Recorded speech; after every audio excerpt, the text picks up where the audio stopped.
Man is conditioned right from the beginning of his life that the world he lives in has an absolute material reality. So he grows up under the effect of this conditioning and builds his entire life on this viewpoint. The findings of modern science, however, have revealed a completely different and significant reality than what is presumed.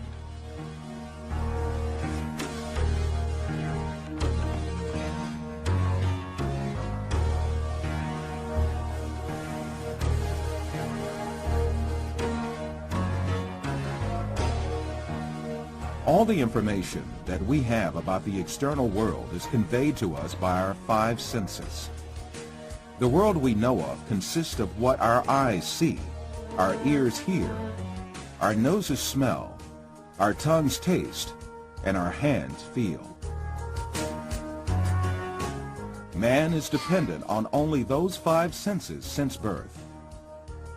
That is why he knows the external world only the way it is presented by these senses. Yet, scientific research carried out on our senses has revealed very different facts about what we call external world.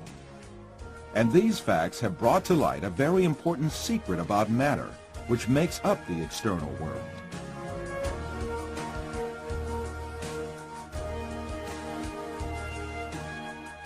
Contemporary thinker Frederick Vester explains the point that science has reached on this subject.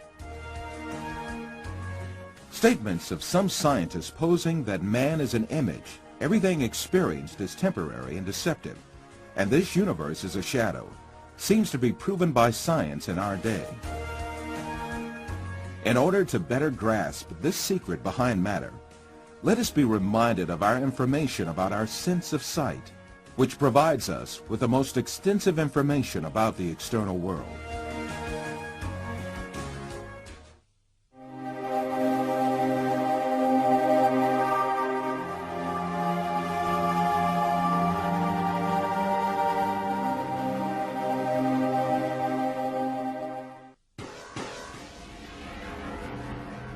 The act of seeing is realized progressively.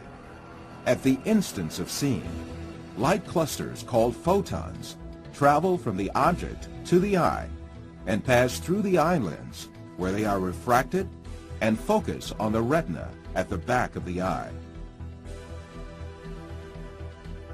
Here, rays are turned into electrical signals and then transmitted by neurons to the center of vision at the back of the brain.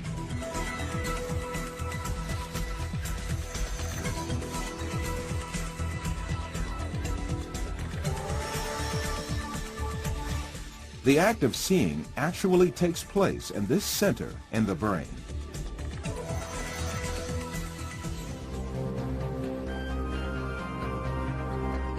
All the images we view in our lives and all the events we experience are actually experienced in this tiny and dark place. Both the film you are now watching and the boundless landscape you see when you gaze at the horizon actually fit into this place of a few cubic centimeters.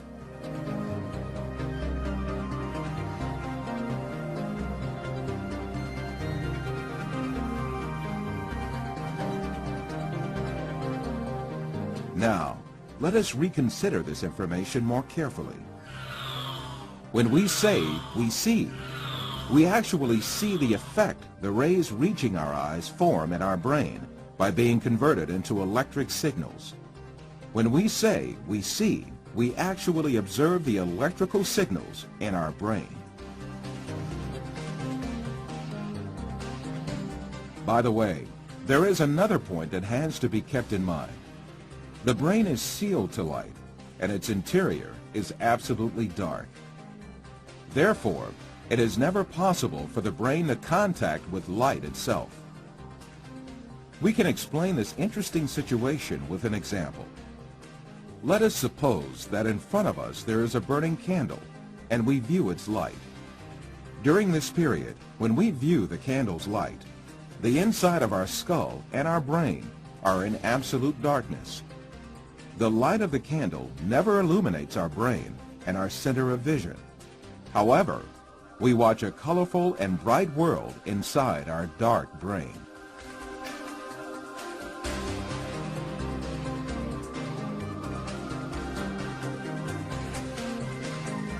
The same situation applies to all our other senses. Sound, touch, taste, and smell are all perceived in the brain as electrical signals. Therefore, our brains throughout our lives do not confront the original of the matter existing outside us, but rather an electrical copy of it formed inside our brain. It is at this point that we are misled by assuming these copies are instances of real matter outside us.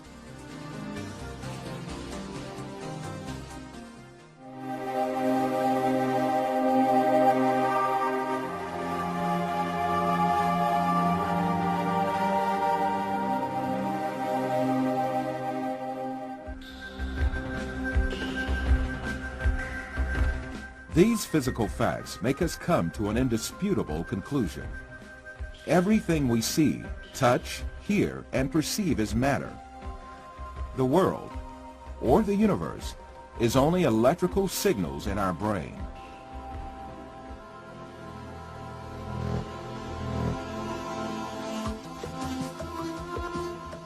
For instance, we see a bird in the external world.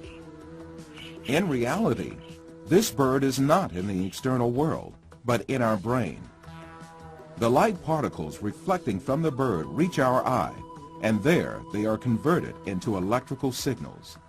These signals are transmitted by neurons to the center of vision in the brain.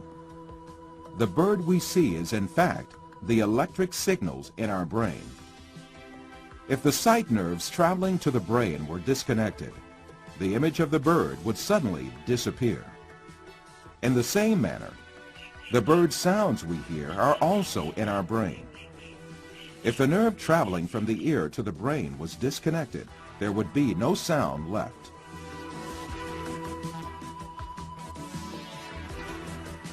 Put simply, the bird, the shape of which we see, and the sound of which we hear, is nothing but the brain's interpretation of electrical signals.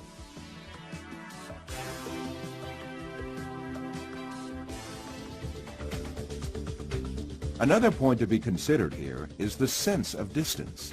For example, the distance between you and this screen is nothing but a feeling of space formed in your brain. Also, objects that seem to be very distant in one person's view are actually images clustered at one spot in the brain.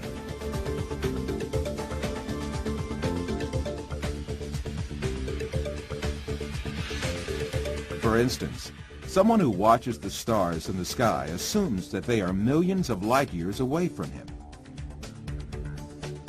Yet the stars are right inside himself and the center of vision of his brain.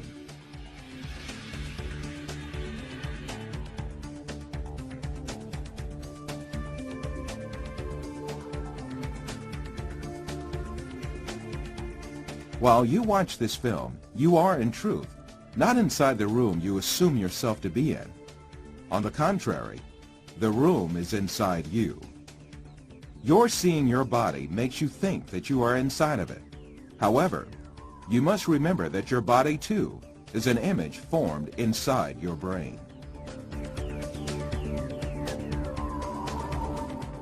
So far, we have been speaking repeatedly of an external world and a world of perceptions formed in our brain, the latter of which is what we see. However, since we can never actually reach the external world, how can we be sure that such a world really exists? Definitely we cannot. The only reality we cope with is the world of perceptions we live within our minds.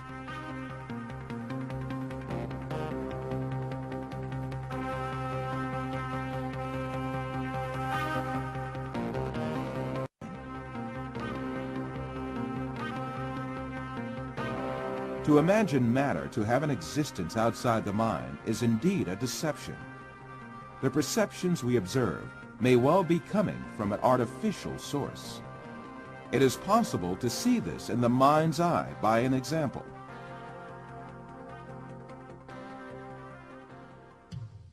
First, let us suppose that we could take our brain out of our body and keep it alive in a glass jar. Let us put a computer in which all kinds of information can be recorded. Finally, let us transmit the electrical signals of all the data related to a setting, such as image, sound, and smell, to this computer. Let us connect this computer to the sensory centers in our brain with electrodes and send the pre-recorded data to our brain. As our brain perceives these signals, it will see and live the setting correlated with these. From this computer, we can send to our brain also signals pertaining to our own image.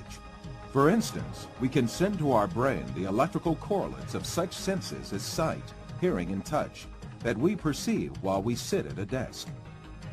In that state, our brain would think itself as a businessman sitting in his office. This imaginary world would continue as long as the stimulations keep coming from the computer. We would never realize that we only consist of a brain. It is indeed very easy for us to be deceived into believing perceptions without any material correlates to be real. This is just what happens in our dreams.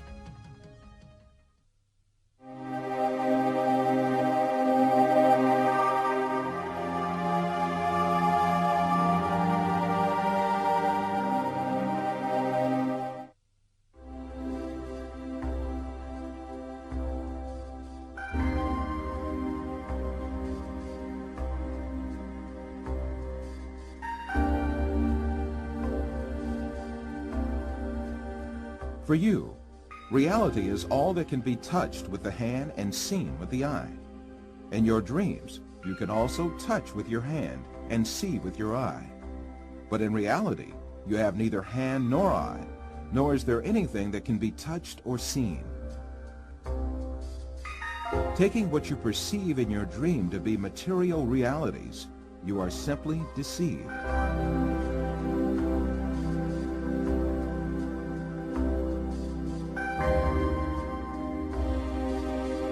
For example, a person deeply asleep in his bed may see himself in an entirely different world in his dream. He may dream that he is a pilot and command a giant airplane, and even spend a great effort to command the plane. In fact, this person has not taken even one step away from his bed. In his dreams, he may visit different settings and meet with friends, have a chat with them, eat and drink together. It is only when the person awakes from his dream that he realizes all were only perceptions. If we are able to live easily in an unreal world during our dreams, the same thing can equally be true for the world we live in. When we wake up from a dream, there is no logical reason for not thinking that we have entered a longer dream that we call real life. The reason we consider our dream to be fancy and the world is real is nothing but a product of our habits and prejudices. This suggests that we may well be awoken from the life on earth, which we think we are living right now, just as we are awoken from a dream.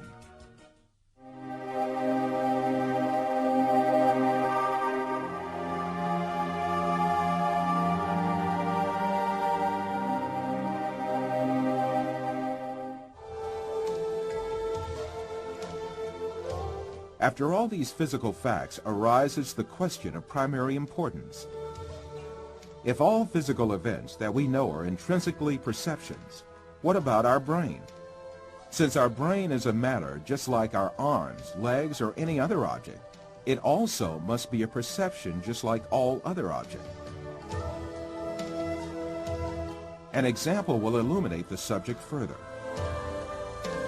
Let us think that we extend the nerves reaching our brain and put it outside our head, where we can see it with our eyes. In this case, we would be able to see also our brain and touch it with our fingers. This way, we can understand that our brain is also nothing but a perception formed by the senses of vision and touch. Then, what is the will that sees, hears, and perceives all other senses if it is not the brain? Who is it that sees, hears, touches, and perceives the taste and smell? Who is this being that thinks, reasons, has feelings, and moreover that says, I am me? One of the important thinkers of our age, Karl Pribram, also poses the same question. Since the Greeks, philosophers have been thinking about the ghost in the machine, the small man within the small man, etc. Where is I, the person who uses his brain? Who is it that realizes the act of knowing? As St. Francis of Assisi said, what we search for is the one that sees. In fact, this metaphysical being that uses the brain, that sees and feels, is the soul. What we call the material world is the aggregate of perceptions viewed and felt by this soul. Just as the bodies we possess and the material world we see in our dreams have no physical reality, the universe we occupy and the bodies we possess now also have no physical reality.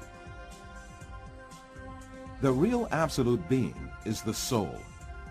Matter consists merely of perceptions viewed by the soul. Yes, even if we start with the presupposition that matter is real, the laws of physics, chemistry, and biology all lead us to the fact that matter consists of an illusion and to the inevitable actuality of a metaphysical matter. This is the secret beyond matter. This fact is so definite that it alarms some materialist scientists who think matter to be the absolute being. Science writer Lincoln Barnett says in his book, The Universe in Einstein, along with philosophers' reduction of all objective reality to a shadow world of perceptions, scientists have become aware of the alarming limitations of man's senses.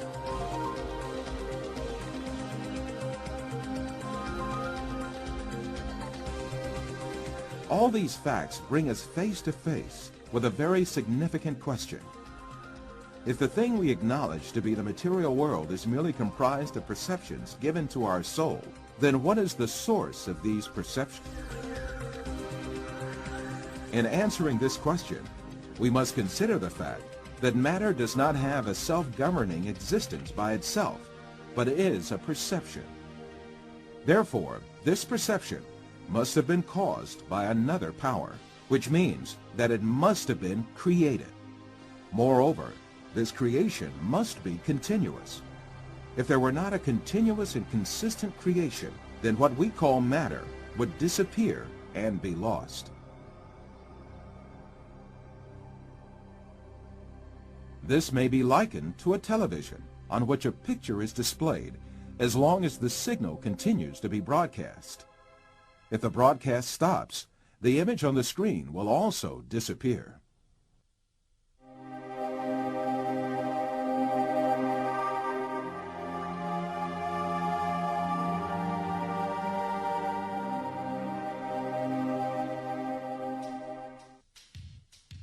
So, who makes our soul see the earth, people, plants, our bodies, and all else that we see? It is very evident that there is a superior creator who has created the entire material universe.